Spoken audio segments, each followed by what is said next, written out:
It might occur that there is no active clamp, although the amplifier is set to voltage clamp, and polarity switch and hold potentiometer are set correctly. The most likely cause for this issue is the oscillation shutoff. If the LED is red, the shutoff has been triggered and prevents active clamping. Reset or disable it with the switch.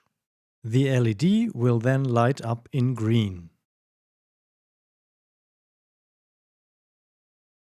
The clamp doesn't reach the set value.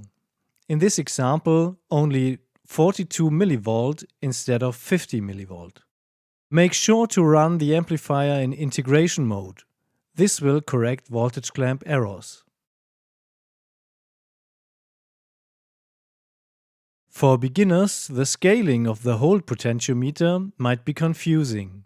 In current clamp, the first digit refers to microampere. For example, 050 mean 0.5 microampere.